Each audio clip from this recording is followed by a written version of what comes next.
জেনা বেশি হলে পরিবার প্রথা বন্ধ হয়ে যায়। জেনা বেশি হলে জারদ সন্তান চলে আসে, জারদ সন্তান আসলে বাপের পরিচয় পাওয়া যায় না। পর্দা করা হচ্ছে সম্মানের মাধ্যম। পর্দা করা কিসের মাধ্যম? আমি আপনাকে কি দিয়ে বুঝাবো যে পর্দা করা সম্মানের মাধ্যমে? একটা উদাহরণ দেই। আদম এবং হাওয়া আলাইহিস সালাতু ওয়াস সালাম, তাদেরকে জান্নাতের একটা গাছের ফল খেতে নিষেধ করা হয়েছিল। সেটা কি জানেন? জানেন তো যে একটা ফল খেতে নিষেধ করা হয়েছিল। ফল যখন তারা খেলো তখন তাদের গা থেকে কি খসে পড়ে গেল? পোশাক খসে পড়ে গেল। তার মানে উলঙ্গ হওয়া একটা শাস্তি, আর গায়ে কাপড় থাকা, পর্দা থাকা একটা সম্মান। কথা মনে হয় বুঝাতে পারলাম না। বুঝাতে না পারলে আমি ব্যর্থ। কথা কি? কথা হচ্ছে যে আদম এবং হাওয়া আলাইহিস সালাতু ওয়াস সালামের গা থেকে যে পোশাক খুলে পড়ে গেল, এটার দ্বারা বোঝা যায় যে বেপর্দা হচ্ছে শাস্তি আর পর্দা হচ্ছে সম্মান। এই জন্য ওমর রাদিয়াল্লাহু তাআলা আনহুর যুগে দাসীরা যদি এইভাবে মুখ ঢেকে থাকতো, তো ওমর রাদিয়াল্লাহু তাআলা তাদের মুখের কাপড় খুলে দিতেন টান দিয়ে।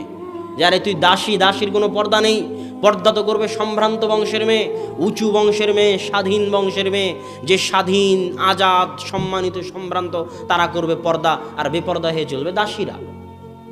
কথা বুঝেননি? মানে সমাজে যারা বেপর্দা হয়ে চলতেছে এরা কি ভাবে বোঝা যাচ্ছে, ইসলামী শরিয়ার হুকুমে বোঝা যাচ্ছে যে বেপর্দা হয়ে চলবে দাসীরা, যার কোনো সম্মান নাই, যার কোনো হায়া নাই, যার কোনো মর্যাদা নাই, সে চলবে বেপর্দা হয়ে।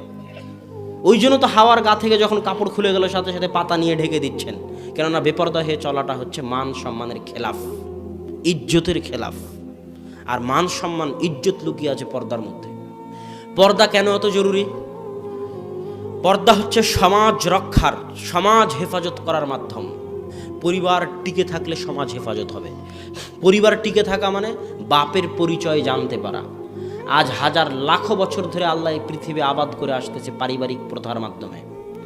যখনই পরিবার প্রথা হুমকি হয়ে দাঁড়িয়েছে, আল্লাহ ওই জাতিকে ধ্বংস করে দিয়েছে। আপনি যান জর্ডানে একটা সাগর আছে, তার নাম মৃত সাগর, ডেড সি। ওই সাগরে মানুষ ডুবে না।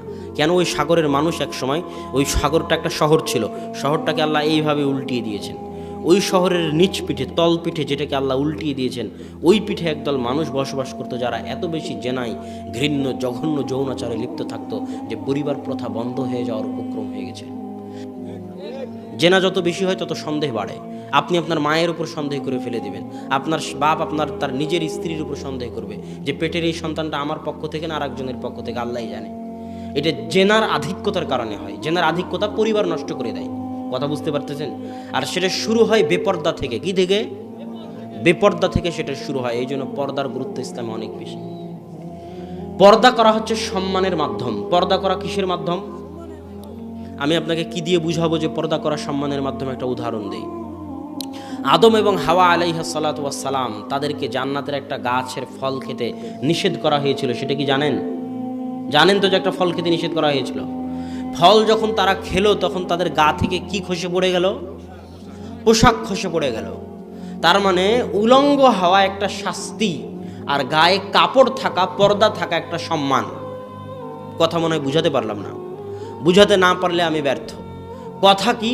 কথা হচ্ছে যে আদম এবং হাওয়া আলাইহিস সালাতু ওয়াস সালামের গা থেকে যে পোশাক খুলে পড়ে গেল, এটার দ্বারা বোঝা যায় যে বেপর্দা হচ্ছে শাস্তি আর পর্দা হচ্ছে সম্মান। এই জন্য ওমর রাদিয়াল্লাহু তাআলা আনহুর যুগে দাসীরা যদি এইভাবে মুখ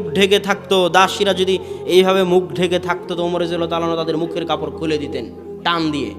যারে তুই দাসীর কোনো পর্দা নেই, পর্দা তো করবে সম্ভ্রান্ত বংশের মেয়ে, উঁচু বংশের মেয়ে, স্বাধীন বংশের মেয়ে, যে স্বাধীন, আজাদ, সম্মানিত, সম্ভ্রান্ত, তারা করবে পর্দা, আর বেপর্দা হয়ে চলবে দাসীরা।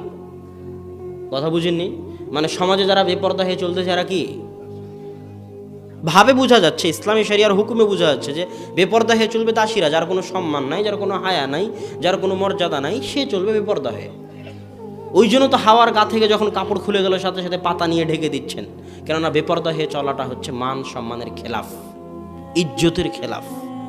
আর মান সম্মান, ইজ্জত লুকিয়ে আছে পর্দার মধ্যে। আদম সন্তানের শরীরের অংশ বিক্রি করা যায় না।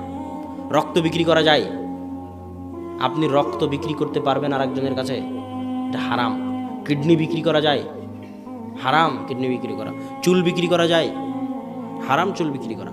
আপনি দান করতে পারেন, রক্ত দান করে দেন, কিডনি দান করে দেন, দান করতে পারেন, বিক্রি করতে পারেন না কেন? এটা আদম সন্তানের শরীরের অংশ। আদম সন্তানের শরীরের অংশের একটা মান সম্মান আছে, মর্যাদা আছে, এটা বিক্রিযোগ্য নয়। গরু ছাগল বিক্রি হতে পারে, গম ধান চাউল বিক্রি হতে পারে, আদম সন্তান বিক্রি হতে পারে না। কিন্তু মা বোনেরা নিজেদেরকে বানিয়ে দিয়েছে বিক্রিযোগ্য। 1000 টাকা দিলেই অ্যাডভার্টাইজের জন্য, 1 লক্ষ টাকা দিলেই অ্যাডভার্টাইজের জন্য চেহারা খুলে দিচ্ছে, শরীর খুলে দিচ্ছে, তাহলে বিক্রি করতেছে না? সম্মানিত মা এবং বোনদের বলতে চাই, পর্দা হচ্ছে আপনার ইজ্জতের কারণ, পর্দা হচ্ছে আপনার সম্মানের কারণ, পর্দা হচ্ছে আপনার ভূষণ।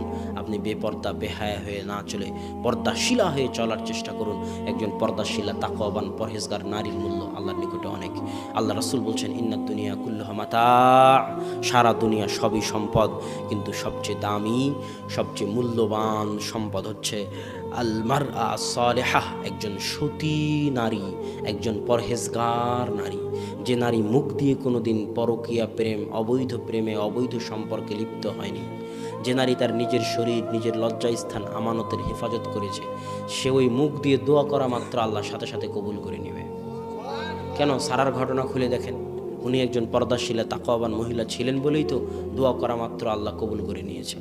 অতএব মা এবং বোনেরা হচ্ছেন পরিবারের ভিত্তি। মা এবং বোনেরা বাড়িতে বেকার বসে থাকে না। মা এবং বোনদেরকে বাইরে চাকরি বাকরি করতে হবে, তাহলে দেশ উন্নত হবে, এটা মিথ্যা কথা, ডাহা মিথ্যা কথা। বাংলাদেশের 16 কোটি মানুষের 9 কোটি নারী যদি রাস্তায় কাজ করে আজীবন, তো জাতির জানা উপকার করতে পারে। একজন মেয়ে ঘরে বসে একটা সন্তানকে সালাহুদ্দিন আইয়ুবী, ওমর ফারুক বানিয়ে দিতে পারলে, ওই 9 কোটি নারী 24 ঘন্টা রাস্তায় কাজ করলে যা উপকার করতে পারবে, এক সালাহুদ্দিন আইয়ুবী তার চেয়ে বেশি উপকার করতে পারবে। অতএব নারীদের গুরুত্ব কোথায় সেটা আপনাকে বুঝতে হবে। ইহুদি খ্রিস্টানরা জানে যে নারীদেরকে ঘর থেকে বের করে নিলেই সমাজ নষ্ট হয়ে যাবে।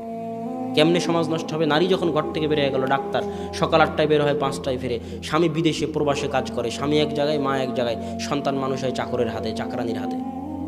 ওই সন্তান কি সৎ হবে? ওই সন্তান কি ভালো হবে? হতে পারে না, অসম্ভব।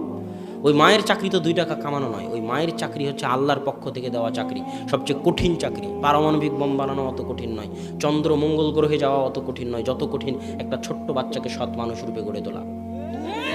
জন্ম দিতে পারলে মা হওয়া যায় না, পাগলিও জন্ম দিতে পারে। আপনি জন্ম দিলেন আর বললেন মা, অসম্ভব। আপনাকে মায়ের দায়িত্ব পালন করতে হবে, আপনাকে পিতার দায়িত্ব পালন করতে হবে। না পালন করলে জবাব কিয়ামতের মাঠে আপনাকে দিতে হবে।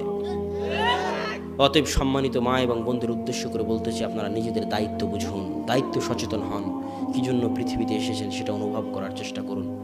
এখানে আপনাদেরও দায়িত্ব আছে। আল্লাহ রাসূল বলতেছে, লা ইয়াদখুলুল জান্নাতা আদ-দায়ুস, দায়ুস জান্নাতে যাবে না। দায়ুস কাকে বলে জানেন? দায়ুস মানে হচ্ছে যার রক্তে দিয়াসাহ আছে। দিয়াসাহ কার রক্তে আছে? শুকুরের রক্তে আছে। শুকুরের রক্তে কেন দিয়াসা আছে? দিয়াসা আরবি শব্দ। ইবনু হাজাম আন্দালুসি বলতেছে, যারা বেশি বেশি শুকুরের গোস্ত খাবে, ওদের রক্ত দিয়াসায় পরিণত হয়ে যাবে। কথাটা মনোযোগ দিয়ে শুনেন, আজীব কথা। ইবনু হাজাম আন্দালুসি বলতেছে, যারা বেশি বেশি শুকুরের গোস্ত খাবে, ওদের রক্তেও দিয়াসা চলে আসবে। কিভাবে? শুকুরের কোনো লজ্জা শরম নাই, কোনো হায়া নাই। শুকুর আরেকজনের পিছন থেকে গু চেটে চেটে খায়, আরেক শুকুরের পিছন থেকে, কোনো লজ্জা নাই, কোনো শরম নাই, সবসময় অপবিত্র জায়গায় পড়ে থাকে, গু পায়খানা পেশাবের মধ্যে পড়ে থাকে। তো যে বেশি বেশি শুকুরের গোস্ত খাবে, ওরও লজ্জা এমনভাবে হারিয়ে যাবে যে ওর সামনে যদি কেউ আর বইয়ের সাথে জেনা করে, তবু ওর মধ্যে কোনো ফিলিংস কাজ করবে না। এর নাম হচ্ছে রক্তের মধ্যে দিয়াসা আসা। এর নাম কি? রক্তের মধ্যে দিয়াসা আসা। আল্লাহ রাসূল বলছে যে দায়ুস সে জান্নাতে যাবে না। মানে যার বউ বেপরদা হয়ে চললে, যার মধ্যে কোনো ফিলিংস কাজ করে না। কে রে, আমি মোহরানা দিয়ে বিবাহ করলাম, আমার বউকে আর একজন দেখবে, এই ফিলিংস যার মধ্যে কাজ করে না।